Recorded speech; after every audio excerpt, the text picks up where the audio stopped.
सनातन धर्म में श्रावण मास को भगवान शिव की भक्ति के लिए विशेष माना गया है। शास्त्रीय मान्यता है कि सावन के महीने में भगवान शिव की उपासना से जीवन में सुख एवं समृद्धि की प्राप्ति तो होती ही है, मृतयोग के समान विपत्ति भी टल जाती है। सावन का महीना आज से शुरू हो गया है और साथ ही सावन का पहला सोमवार भी आज है। पंडित सौरभ दुबे ने भगवान भोलेनाथ को चढ़ने वाली पूजन सामग्री सहित उनकी पूजा अर्चना के संबंध में विस्तार से जानकारी दी।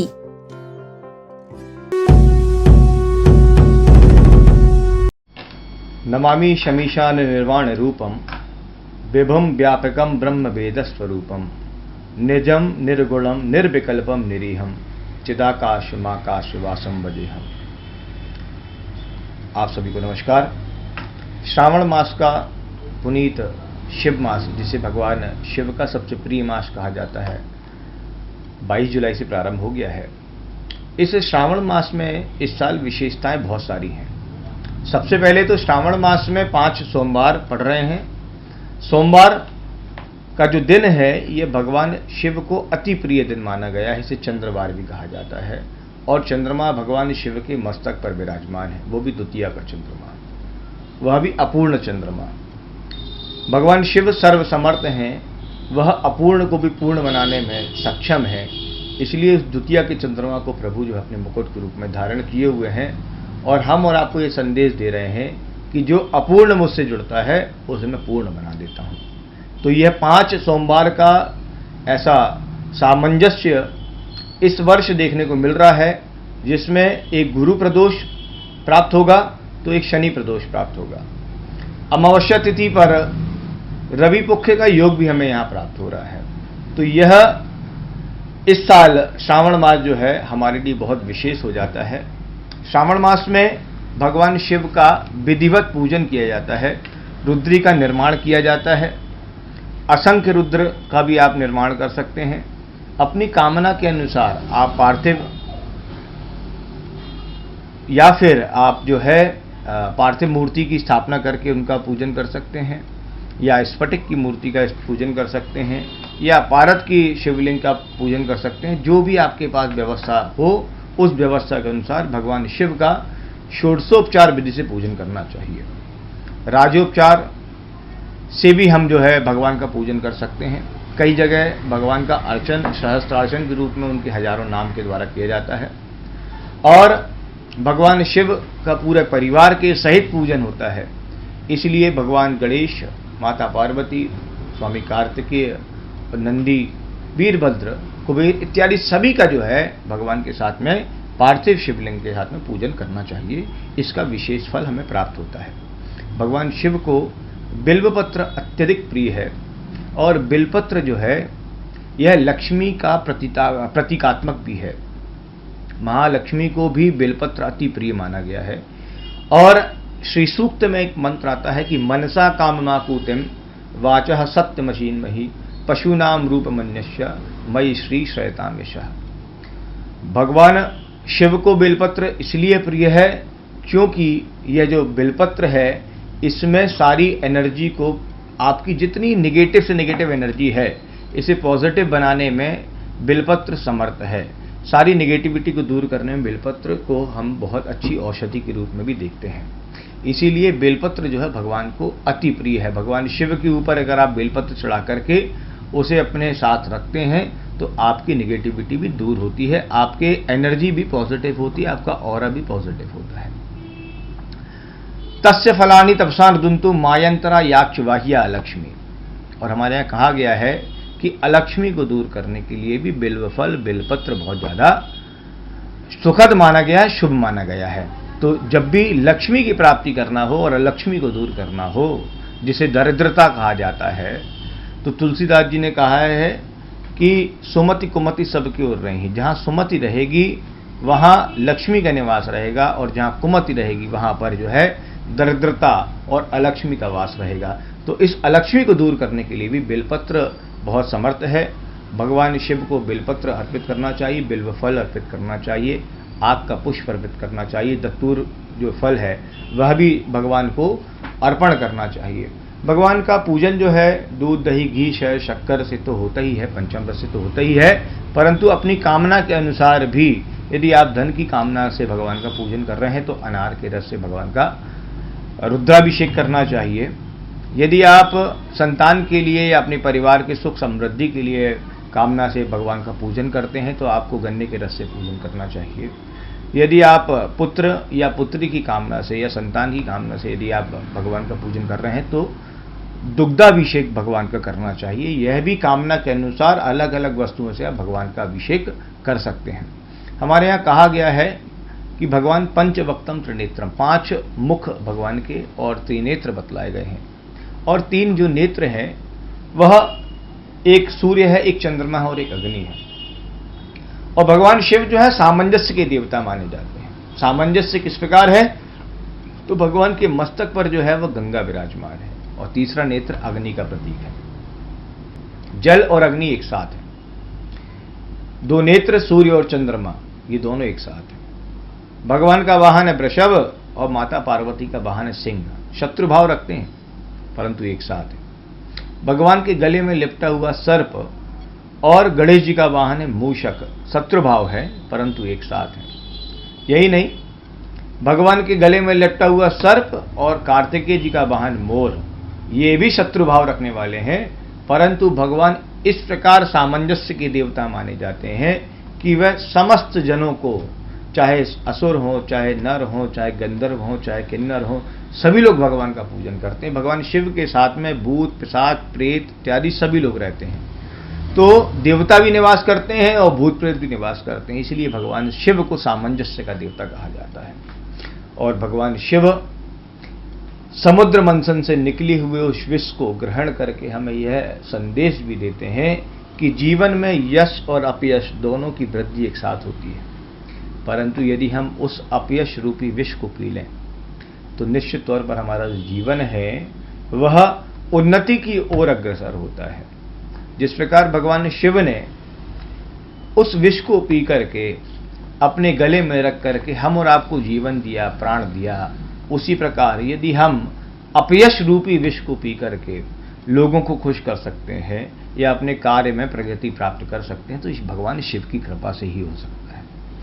इसलिए भगवान शिव का एक मंत्र आता है शिव महिम्न स्तोत्र में, और वह कहते हैं कि श्मशाने स्वा क्रीडा स्मर हर पिचासा सहचरा। तो भगवान जो है श्मशान में क्रीडा कर रहे हैं, तो यह संदेश भी हमें दे रहे हैं कि अंततो गत्वा, मृत्यु के पश्चात, मृत्यु के बाद स्मशान में ही आपको जाना है। हम अगर आज ही भगवान शिव से जुड़ेंगे तो मृत्यु तक का जो हमारा समय है वह राख से भस्म का होगा।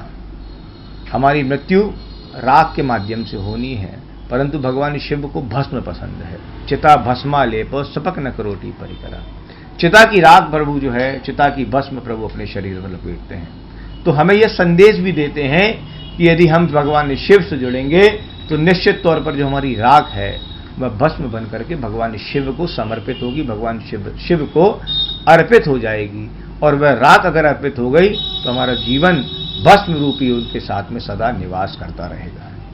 इसलिए भगवान अपने गले में 21 मुंडों की माला भी धारण करके रखते हैं। भगवान शिव सर्व समर्थ हैं, सर्व कृपालु हैं और अमृतमयी वर्षा करते हैं।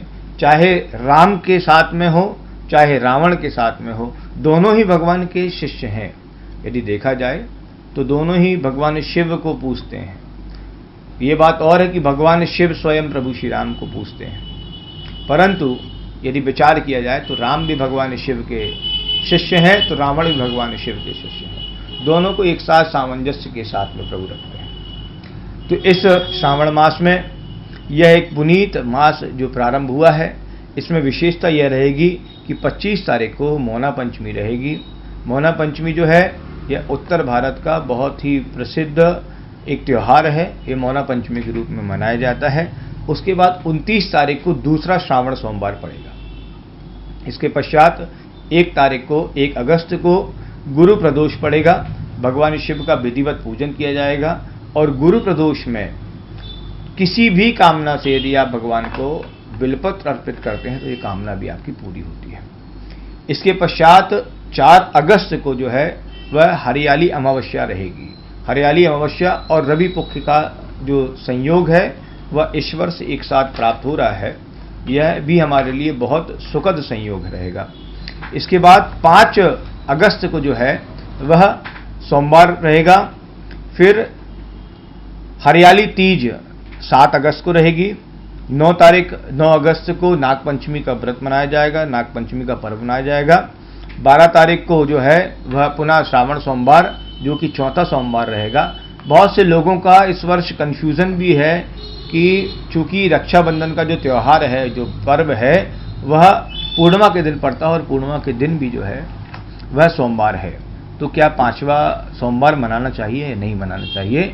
तो श्रावण का महीना जो है वह पूर्णिमा से प्रारंभ होकर पूर्णिमा तक रहता है, इसीलिए जो भी सोमवार इस पूर्णिमा के अंतर्गत भी आएंगे, इस मास के अंतर्गत आएंगे, वह सभी में जो है भगवान शिव का अभिषेक होगा। अतः इस वर्ष जो है वह 5 सोमवार मनाए जाएंगे और 19 तारीख जो आखिरी सोमवार रहेगा, जिस दिन रक्षाबंधन का त्यौहार भी मनाया जाएगा और उस दिन पूर्णिमा भी है, इस दिन भी जो है सोमवार का व्रत और पूजन जो है वो किया जाएगा। उसके पहले 17 तारीख को शनि प्रदोष का पर्व जो है वह मनाया जाएगा। इस वर्ष विशेषता यह भी है कि सर्वार्थ सिद्धि योग के साथ साथ अमृत काल भी बहुत से इस शुभ योगों में प्राप्त हो रहा है। इसलिए इन योगों में यदि आप भगवान शिव का पूजन करते हैं तो निश्चित तौर पर आपका और आपके परिवार का कल्याण होगा। जैसा कि आपको बताया कि पंचवक्तम त्रिनेत्रम, भगवान शिव भले ध्यान मुद्रा में हो, भले भगवान श्री राम के ध्यान में हो, परंतु वह सदा जो है इस पूरी सृष्टि की रचना के क्रम में भगवान को भले संहारक कहा जाता है, पर सबसे कृपालु देवता, सबसे भोला जो देवता है वह भगवान शिव ही है। और श्रावण मास को शिव मास कहा जाता है। यह पूरा का पूरा जो महीना है यह भगवान शिव को ही समर्पित होता है। चूंकि सारे देवता जो है वह शयन में चले जाते हैं, तो सारे देवता बेसिकली नहीं जाते। जो विष्णु को कहा जाता है कि विष्णु का मास जो है वो समाप्त हो जाता है और विष्णु जो है स्वयं शयन में जाते हैं, बाकी देवता तो सारे जागृत रहते हैं। इसी कारण से जो है भगवान शिव का विशेष तौर पर यहाँ पर पूजन किया जाता है, क्योंकि हरि जब शयन में जाते हैं तब हर मतलब शिव और हरि मतलब विष्णु, तो हरि हर दोनों जो है वह एक साथ शयन में नहीं जाते। जब हरि शयन में जाते हैं तब हर जो है इस सृष्टि की रचना और इस सृष्टि की संरचना को सदा बना करके रखने में अपना प्रयास करते रहते हैं। देखिए, हमारे यहाँ कहा गया है कि भगवान शिव जो है वह प्रकृति के प्रेमी हैं, पर्यावरण के प्रेमी माने गए हैं भगवान शिव, और पर्यावरण का विशेष ध्यान रखते हैं। यदि आप देखें, विचार करें तो इस श्रावण मास में या बारिश के महीने में, वर्षा ऋतु में अधिकतर पुष्प जो है वो नहीं आते, या तो गुलाब आपको मिलेगा या छोटे मोटे पुष्प मिलेंगे। परंतु जो आक के पौधे हैं, जो अकौआ जिसे हम कहा जाता है, पलाश, यह इनकी अधिकता होती है। वर्षा ऋतु में बेलपत्र की अधिकता होती है, वर्षा ऋतु में बेलफल की अधिकता होती है, वर्षा ऋतु में जो है वह धतूर फल की भी अधिकता होती है। तो वनस्पति के देवता भी भगवान शिव माने जाते हैं। इसी कारण से भगवान शिव का जलाभिषेक भी होता है, तो स्वयं इंद्र भी जो है भगवान शिव का जलाभिषेक करते हैं। चाहे आप किसी भी घाट के किनारे देखें तो वहाँ तो कोई शेड होता नहीं, कोई मंदिर होता नहीं है, तो भगवान शिव का डायरेक्ट जो है अभिषेक इंद्र भी स्वयं करते हैं, क्योंकि भगवान शिव को जल का अभिषेक करना विशेष माना जाता है। तो इंद्र भी भगवान शिव का अभिषेक करते हैं। और वनस्पति के देवता इसलिए हैं क्योंकि इसी समय पूरे समस्त राज्यों में जो आप अगर देखेंगे तो चूंकि सभी जगह जो है वर्षा प्रारंभ हो चुकी होती है, और आषाढ़ मास में किसी प्रकार की हरियाली अमावस्या, हरियाली तीज नहीं मनाई जाती। वह मनाई जाती ही मात्र श्रावण में है, और किसी अन्य मास में मनाई ही नहीं जाती। इसीलिए क्योंकि जहां हर तरफ हरियाली ही हरियाली है, जहां हर तरफ सुंदरता ही सुंदरता है, तब ही वहां भगवान शिव का प्रवेश होता है। इसलिए भगवान शिव स्वयं कहाँ निवास करते हैं? कैलाश मानसरोवर में, एकांत में निवास करते हैं। और कैलाश मानसरोवर में निवास करके जो है वह पूरी सृष्टि का विचरण करते रहते हैं। परंतु ऐसा कहा जाता है कि श्रावण मास में जो है भगवान पृथ्वी पर सभी के, जहां जिसका जो भी, जिस प्रकार भी, जिस विधि से भी भगवान शिव का पूजन कर रहा होता है, वह सदा उसको आशीर्वाद देने के लिए आते ही आते हैं। तो यदि आप देखें भगवान शिव को भांग चढ़ाई जाती है, भांग उनको चढ़ाने का कारण क्या है? भगवान शिव को भांग चढ़ाने का कारण यह है कि भांग जो है वह एक औषधि है। और जैसा कि आपको पता है कि समुद्र मंथन के समय जब विष निकला, तो विष जब भगवान शिव ने पिया तो उनके शरीर का ताप बहुत ज्यादा बढ़ गया, और उस ताप को शांत करने के लिए औषधि के रूप में भगवान शिव के सिर पर भांग जो है वह रखी गई है। इसीलिए भगवान शिव को भांग अर्पित की जाती है कि उनको विष के कारण जिस प्रकार का भी ताप हो, जिस प्रकार का भी बुखार हो, वह दूर हो जाए, क्योंकि भांग को एक औषधि के रूप में माना गया है। बात आती है गांजे की, बात आती है धतूरे की। जो धतूरा एक फल होता है जो भगवान शिव को चढ़ाया जाता है, क्योंकि वह अन्य किसी देवता को चढ़ाया नहीं जाता। जैसा मैंने आपको बतलाया कि वनस्पति के देवता भगवान शिव हैं, तो हर किसी का ध्यान रखने में समर्थ है भगवान शिव। पलाश आप कहीं भी किनारे लगा दीजिए, आग का पौधा आप कहीं भी किनारे लगा दीजिए, वो जंगल में भी लगा देंगे तो वो बढ़ के आ जाएगा। उसका ना कोई जानवर उसे खाएगा, ना कोई पशु पक्षी उसको परेशान करेगा, ना किसी देवता को चढ़ाई जाएगी।